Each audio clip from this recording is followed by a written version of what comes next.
Hello, Upstart. Well. Today we bring you a heartbreaking story that has shaken Kenya and raised urgent questions about justice and human rights. Um, it's the story of Albert Ojwang, uh, a young teacher, blogger, and activist who died under suspicious circumstances while in police custody. He was not only a son, but also a father to a young child, leaving behind a grieving family and a community demanding answers. Albert was 31 years old from Homa Bay in Nyanza. He was a teacher by profession, also a vocal blogger who used to social media to express his views. And Albert was the only son. This is the saddest part. Albert was the only son to his father, Meshach Opio, who had worked tirelessly for 20 years in a quarry to provide Albert with an education and a better future. Well, this is really heartbreaking. Yeah, really heartbreaking. Because, working for 20 years in a quarry just to see your son through education and then his life being cut short in suspicious ways, really, it breaks someone. It breaks someone really bad. Yeah. So Albert was also newly married, and he was a father to a 2.5-year-old child. His death has left his family devastated, especially his father, who described the loss as unbearable, saying, "What did he do to be killed like that? I wish I could meet the boss because I want him to kill me too." Now that is a father in pain. Just imagine what he said. What did he, what did he do to be killed like that? I wish I could meet that boss, that police boss, because I want him to kill me too.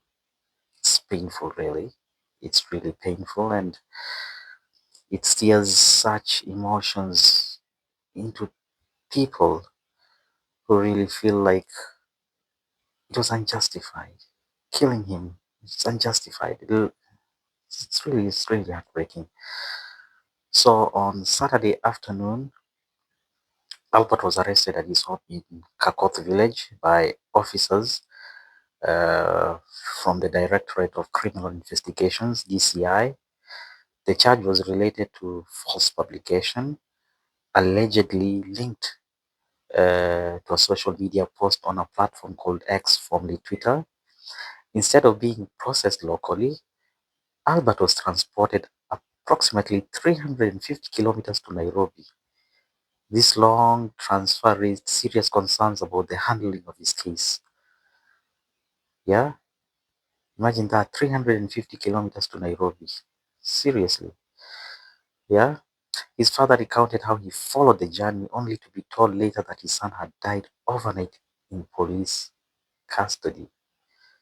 So, according to police reports, Albert sustained head injuries after banging his head against the wall in an isolation cell at Nairobi Central Police Station.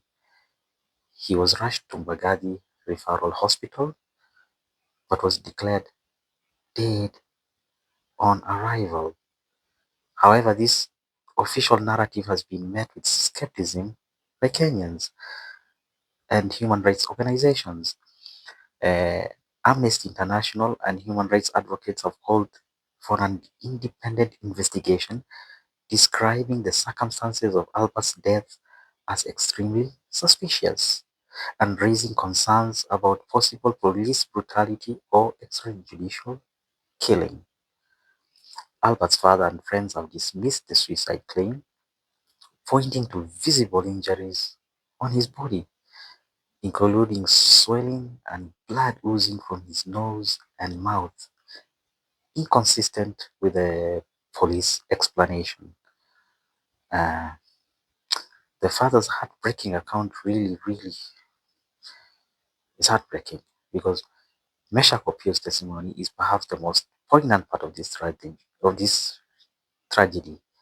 He described the harrowing experience of waiting to see his son being told to come back after breakfast, only to learn that Albert had died hours earlier.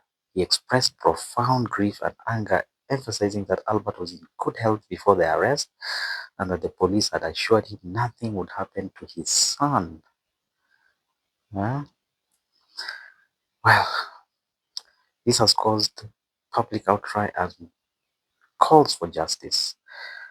Albert Ojwang's death has sparked outrage across Kenya. Activists, civil society groups, and ordinary citizens have condemned the police and called for accountability. The Kenyan Independent Policing Oversight Authority has launched an inquiry, but many fear justice will be elusive. And advocates warn that Albert's death is part of a disturbing pattern of extrajudicial killings and repression of dissenting voices in Kenya. They stress the need for judicial system that protects citizens' rights rather than silencing them through violence. So, what's the human cost of all this? Beyond the political and legal implications, Albert's death is a human tragedy. A young father's life was cut short, leaving a small child without a parent and a father without his only son. His family's pain is a stark reminder of the cost of injustice and the urgent need to reform in law enforcement practices. Yeah.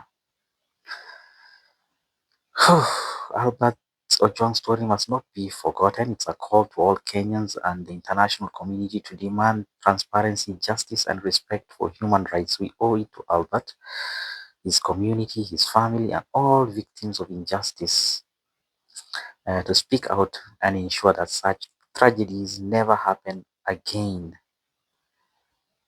Yeah, this is really sad. Really sad, and we condole with the family and we give them our condolences and pray that God eases their pain. If you have found this story important, please like, share, and subscribe. Let's us keep Albert's memory alive and continue the fight for justice. Rest in peace, Albert Ojwang. Your voice will not be silenced.